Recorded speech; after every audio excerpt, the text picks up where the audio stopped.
Okay, the 22nd movie to the MCU in chronological order takes us to pretty much the penultimate movie of the Infinity Saga.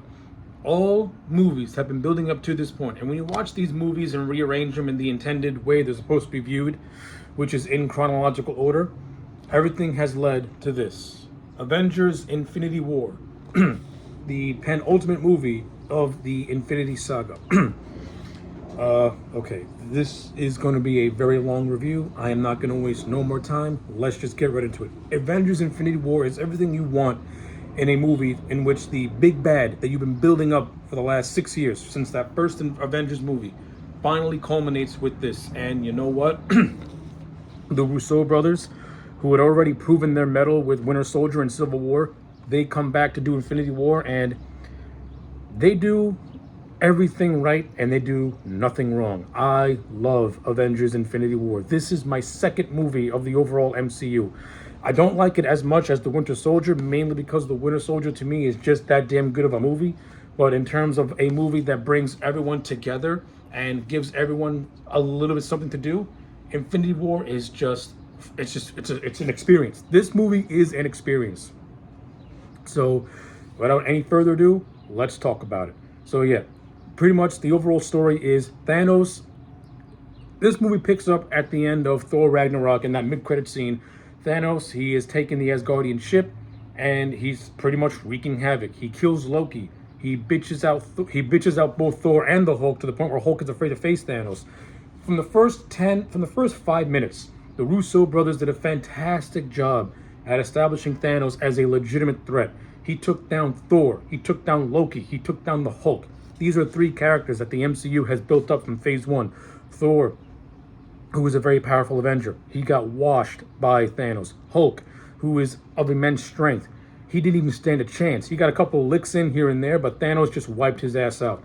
And then you have Loki. Loki, if I have any complaint, is that it was Thanos who sent Loki to New York in the first Avengers movie and pretty much used Loki as a pawn. I do like how they touch on that, but I would like to have seen a little bit of an extended fight between Thanos and Loki. But actually, for what we got and how Loki was handled, it's really in line with the character of him being the trickster and someone who's trying to be a manipulator. But Thanos can see right through his bullshit, and he just chokes the life out of him. Like I said, within the first 5 minutes, Thanos is established as the legitimate threat, and Josh Brolin.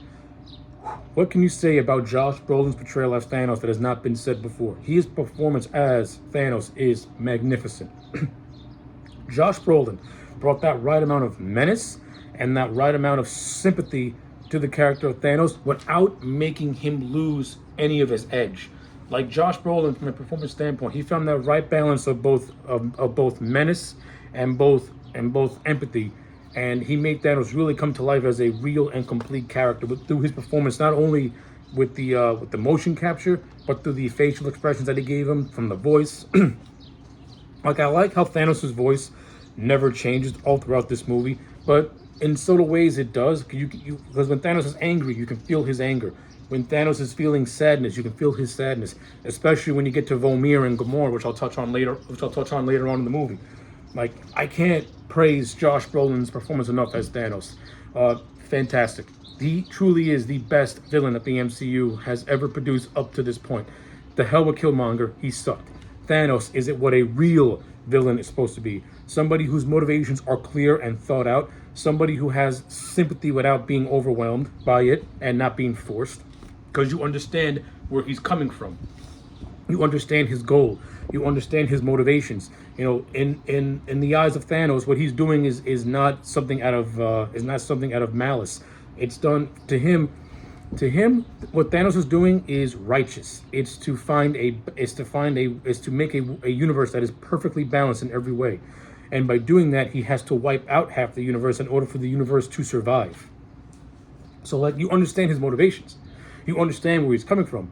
And what the Russo brothers did that was so clever and different for the MCU is that Infinity War is told from the point of view of Thanos. This is a Thanos movie. Thanos is portrayed more or less as the hero, and the heroes are portrayed as the villains in a very clever spin. Now, of course, to the general audience, Thanos is the villain that must be stopped. But from the way the Russos made this movie, it's Thanos's. It's from Thanos' point of view, which I thought was brilliant. And you know what? After 6 years of build, that is the only way you could have done this. You could have done Infinity War, especially when you watch all these movies in order and how they built up Thanos. He had to more or less be the lead of this movie, and his story needed to be told the proper way. And in this movie, I can't say nothing bad about Thanos. Josh Brolin was awesome. Thanos was the villain that the MCU has been waiting to do, and you can tell the Russo brothers were having just so much fun just directing this movie and just directing this character.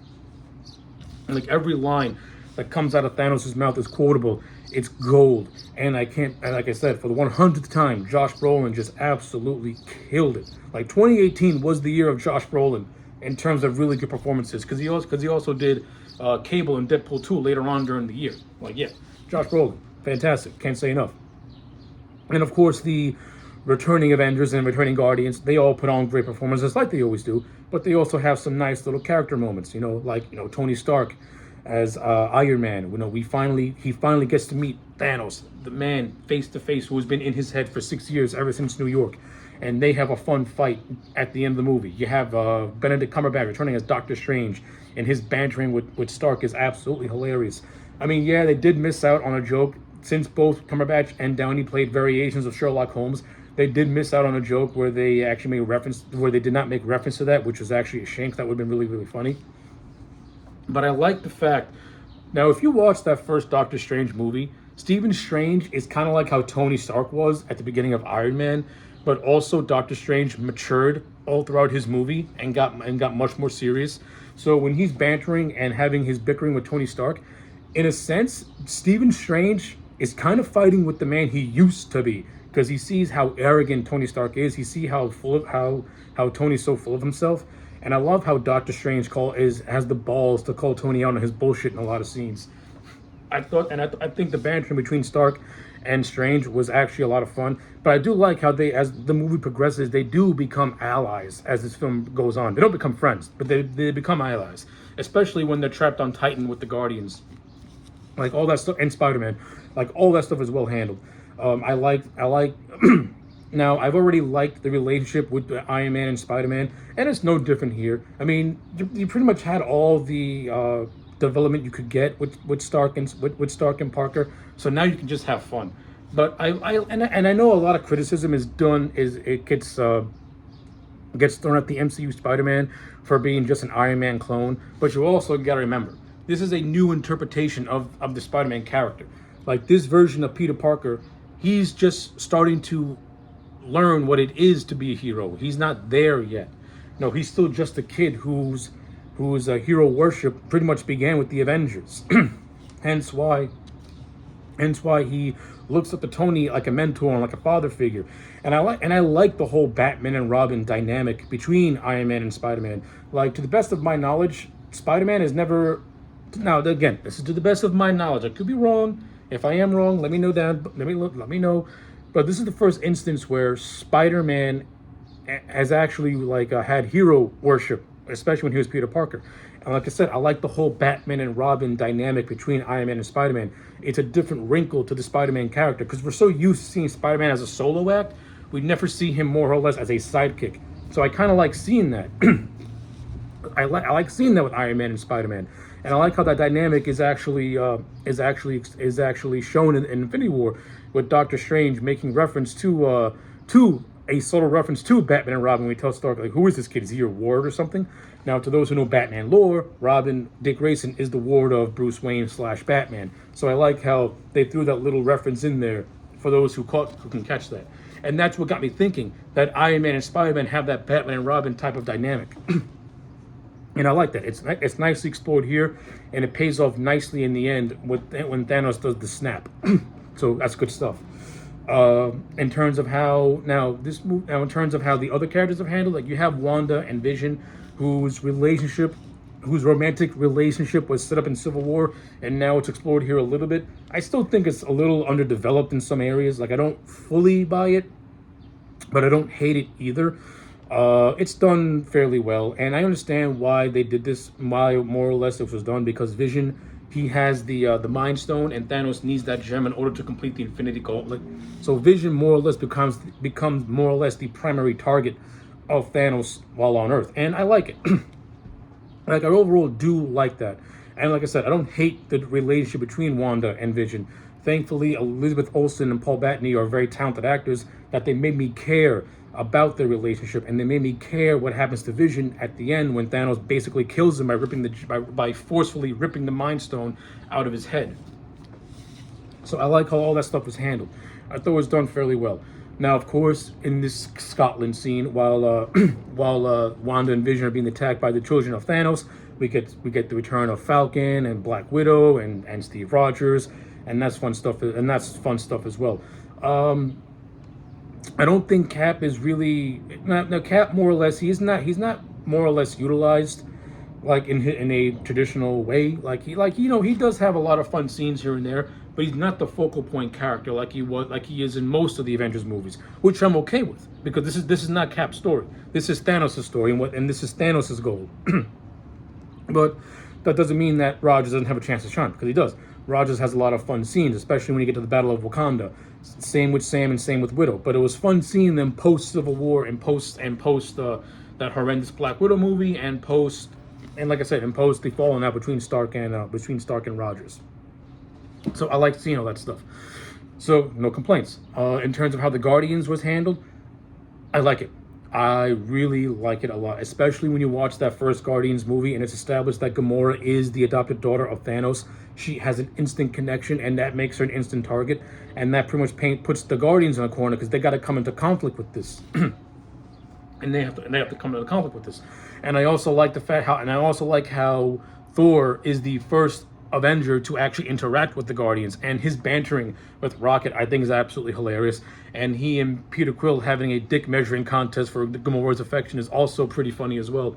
And I thought Hemsworth and Chris Pratt played really well off one another as Star-Lord and Thor, and I could actually see a team-up movie with just these two guys and just the bantering and comedic timing and comedy that can come out of this. But for what we got, a nice foundation was laid for that sort of thing. Now, of course, Thor's whole thing with the Guardians is just to get a ship and go to see Eitri the dwarf that can create a weapon to kill Thanos. Of course, this is where he takes Rocket and Groot with him, and they go doing their own thing. Meanwhile, Star-Lord, Gamora, Drax, and Mantis, they go off to nowhere because the Collector, if you watch Guardians 1, the Collector has the Power Stone, and pretty much they gotta go... Oh, no, correction. The Collector has the Reality Stone. So basically, they gotta go to nowhere to stop Thanos from gaining that stone. Now, on their way over there, Gamora tells Quill, "Hey, listen, Thanos is going to get to me because I know where the Soul Stone is. I know where another stone is." So she pretty much begs Quill, "Listen, kill me by any means necessary." Now, of course, this is a lot of conflict with Quill. He doesn't want to kill Gamora because this is the woman he loves, essentially. But when we get to nowhere, what goes down goes down. Thanos uses the Reality Stone to bend reality and create the illusion of Gamora killing him, in which it was all an illusion. And it has one of my greatest lines in the movie where Thanos tells Gamora that reality is often disappointing, which is so true. It can mean so much to the real world. But I actually really like this scene because Quill he does in a way shoot Gamora. Like, he keeps his promise, and to me, that means Quill loves Gamora enough where he's willing to kill her if it means saving the universe. Even though he doesn't want to do it, he still does it. And I actually like how Thanos is more or less charmed by this in a sickening way. He's like, you know what? I like him. He was going to kill you. I like this guy. Like, that's just Thanos just being like this dick. And I love that stuff. I thought it was really... The whole scene on Nowhere between the Guardians and Thanos is actually a really, really good scene. I really like it a lot. Benicio del Toro has a nice little cameo returning as the Collector, where he's being strangled by Thanos in the reality warp. So I like all that stuff. I thought that was handled really, really well. Now, of course, this leads to Thanos and Gamora taking their trek down to Vormir, in which we find out that the Red Skull has been there since the events of Captain America, the First Avenger, as pretty much the guardian of the Soul Stone. And he's cursed with the knowledge of something that he can never obtain. Now, for those who know the Red Skull, he is somebody who is just full of himself. The Red Skull craves nothing but power, loves nothing but power, and loves nothing but himself. Hence why he can never get the Infinity Gauntlet, because he has nothing, because he doesn't love anything. He doesn't have anything he's willing to sacrifice that he holds dear to himself.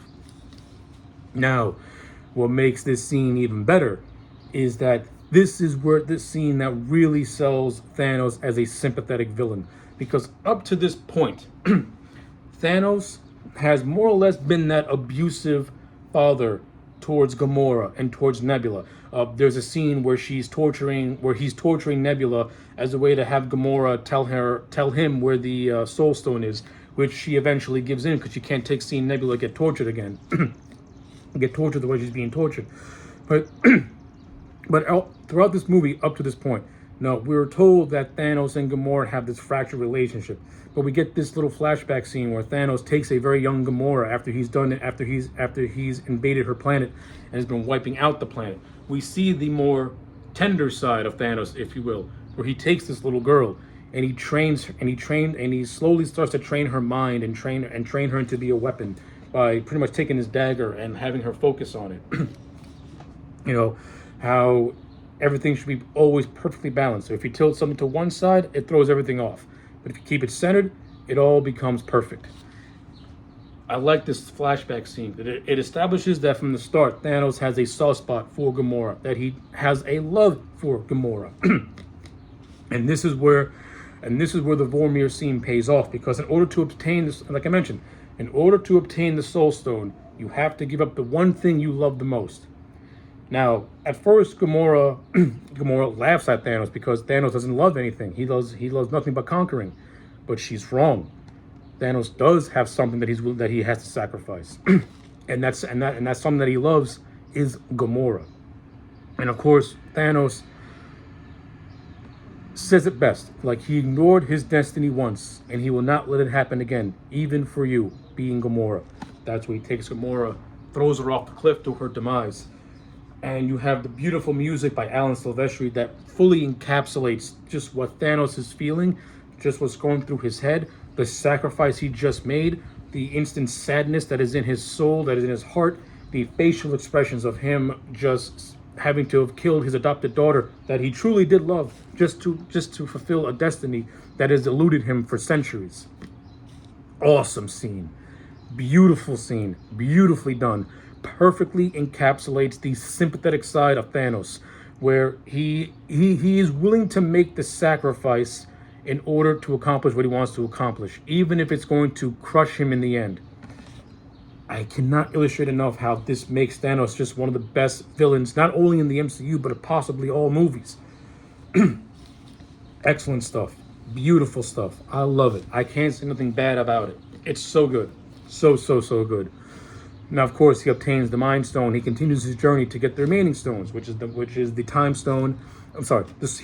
He got the Soul Stone, so now he needs to get the Time Stone and the Mind Stone. As we all know, the Time Stone's with Doctor Strange, and the Mind Stone is in Vision. This is what leads to the whole. This is where it leads to him. First, he makes a little detour, goes to planet Titan, where he fights off Stark, he fights off Spider-Man, and he fights off the Guardians. There's this scene where they nearly beat Thanos, and you have Mantis,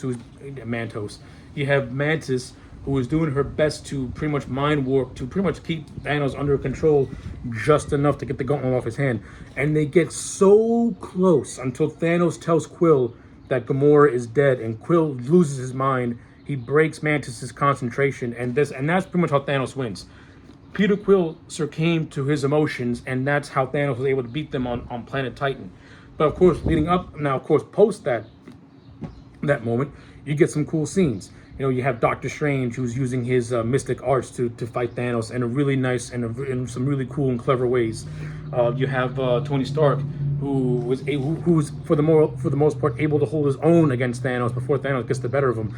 And that fight scene actually has Tony earn Thanos' respect in a way, because he didn't back down. He got some good licks in. Like, the whole fight on planet Titan, very, very well done, very, very entertaining. The whole Battle of Wakanda is basically like your war movie, where it's Captain Rogers leading the Wakandans and what's left of the Avengers, including Bucky, against the children of Thanos, led by Proxima Midnight. and you have this nice intense brawl on the Wakandan battlefield, which is nice and entertaining for what it is. But the stuff on Titan with Thanos against Stark, that stuff is much more interesting to me than the stuff on Wakanda. The stuff on Wakanda doesn't get interesting until Thanos actually gets to Wakanda itself and does what he needs to do. Like he said, he kills Vision. Now, first, so the reason why they go to Wakanda is because because the Wakandan technology, and the movie sets up this idea that Vision can still live without the Mind Stone because he has the best of Jarvis, he has the best of Stark, he has the best of Bruce, and he has the best of Ultron. And there's a way where they can take the Mind Stone out of Vision, so that way he does not become a target of Thanos. Hence why they go to Wakanda, because their technology is advanced enough for this the procedure to go to. The Russo brothers, they dialed down on the annoyance of Shuri. I mean, I still don't like the fact how they made Bruce Banner, one of the smartest men in all of Marvel, kind of look a little stupid because Shuri kind of outthought him on a certain thing, which I was not a fan of, because if you read Marvel comics, I think Bruce Banner can outthink Shuri all the live long day. And if Shuri ever comes into conflict with Reed Richards, she'd be treated like she'd be treated like a pre-K, like she's in pre-K.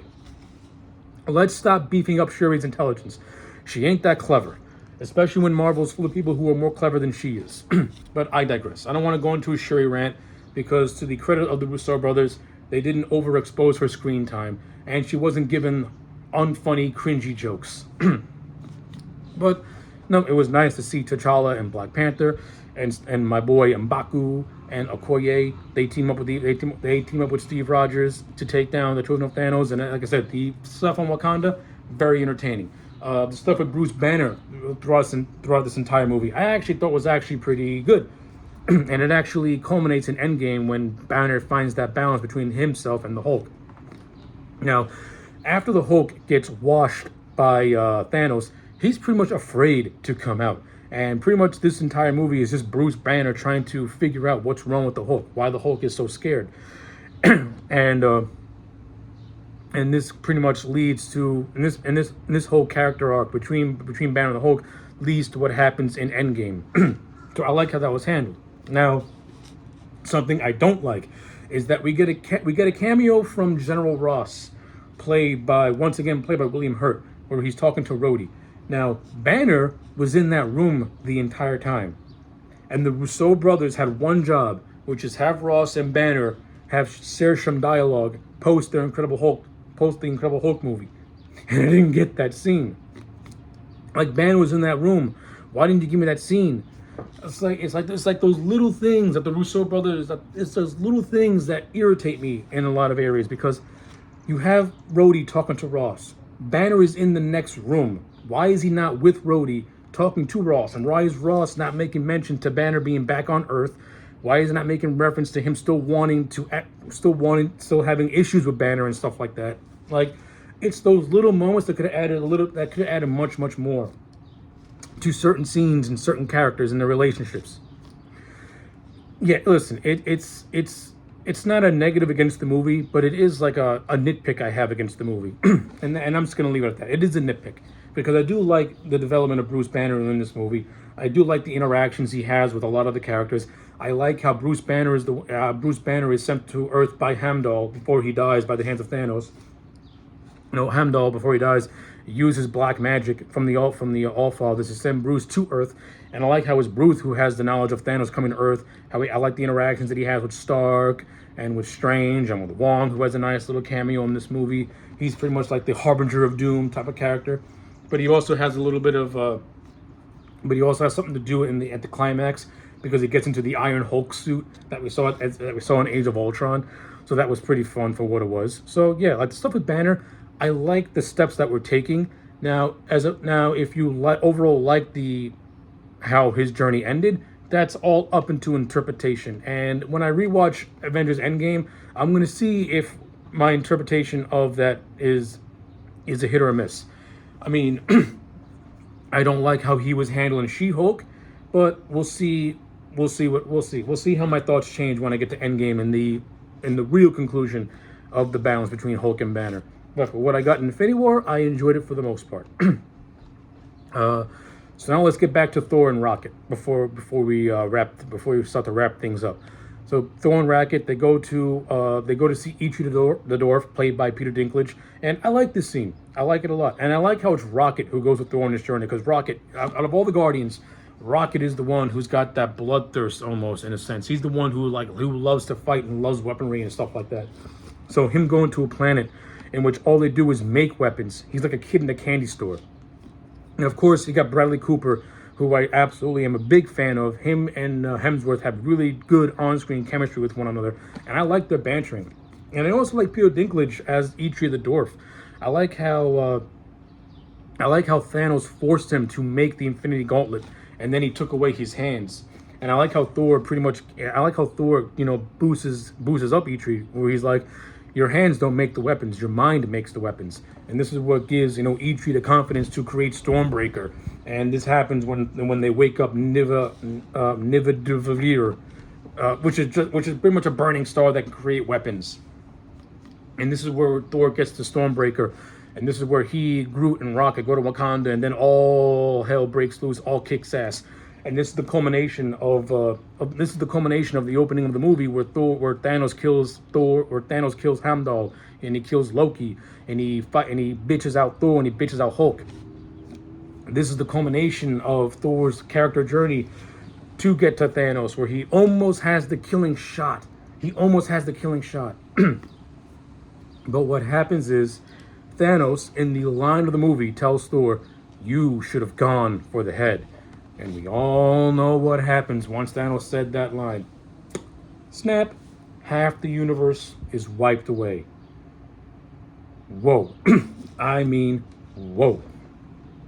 And the only reason that Thanos was able to get all these 6 stones was because Doctor Strange, he gave up the time stone.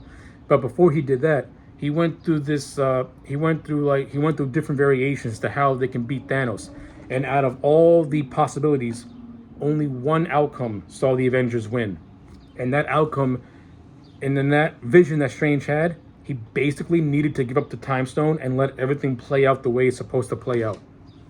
Now, of course, when you watch Avengers Endgame is pretty much the plan, that is pretty much the outcome that Doctor Strange saw as a way to defeat Thanos, more or less. And I love the line where Strange tells Tony, we're in the Endgame now, and this was the only way before being dusted, and before the Guardians are dusted. Everyone on Wakanda is dusted. The most just heart-wrenching scene is seeing Peter hug Tony, because he's scared, because he can feel himself fading away.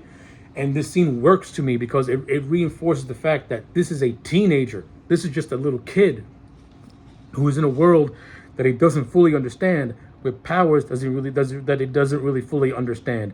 And he's essentially holding on to Stark, his dad, for dear life, because he doesn't want to go. And just Peter dying in Tony's arms is just an incredible moment in the whole movie. And you can see just the heartbreak and you can see the heartbreak sink into Stark, because he essentially had his son fade away in his arms, and now he's just crushed and defeated. Like, this movie was the first real big loss for the Avengers, because half the universe got dusted away. Half their team got dusted away. The villain won. And I love the scene of Thanos leaving Wakanda and going to his farm and pretty much looking into the sunset like a job well done, giving himself a pat on the back. And this is actually a callback to a line of dialogue that was said early in the film, where Thanos says that once everything is said and done, he's going to retire to a farm and live out the rest of his life, because he's done what he needed to do. Like, in Thanos' mind, his long war and long journey is over. Now he can get his rest. Love it. This movie could not have ended any other way. And of course, you got the post-credit scene with Maria Hill and Nick Fury, and both of them getting dusted away, with Nick Fury sending out a distress call to Captain Marvel. This movie had that one chance to have Samuel L. Jackson drop one of his F-bombs, and they dusted him away just before he gets the punchline. Like, come on, man, you had one job, Russos. Give me something good. Samuel L. Jackson's like one of the best in the business when it comes to dropping F-bombs. This man should have dropped that F-bomb in this movie. It earned it. He deserved it. He earned it. So, yeah, I think I've covered just about what there is all about to cover when it comes to Avengers Infinity War. At the end of the day, despite very, very, very minor nitpicks. This is a perfect movie, told and executed the only way it was meant to be told and meant to be executed. The Russo brothers did a fantastic job at juggling all these different characters and all these different storylines and having them all make sense. It did a beautiful job at establishing Thanos as the threat, as the ultimate threat, as the one force that couldn't be defeated when that couldn't be defeated. Now, of course, the reason why Thanos won was because the Avengers were all fractured.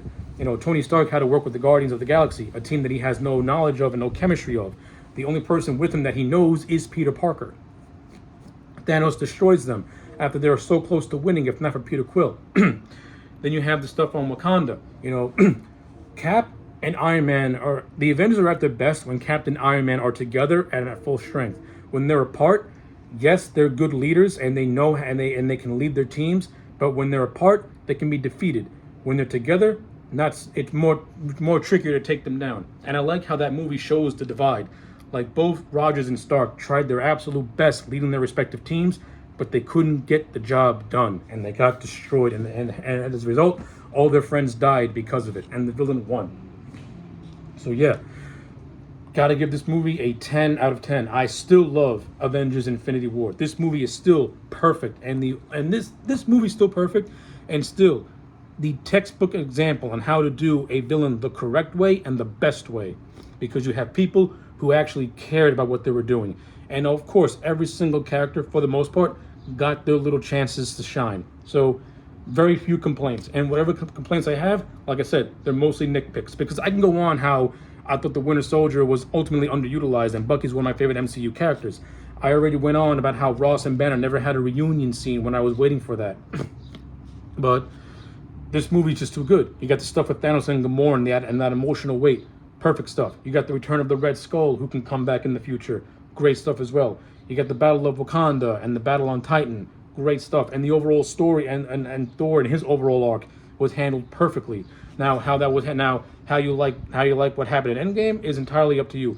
But his interaction with the Guardians was great stuff as well. So yeah, 10 out of 10 for Avengers: Infinity War. Let me know your thoughts in the comment section down below. Like the video and subscribe, and I'll check you back next time for more.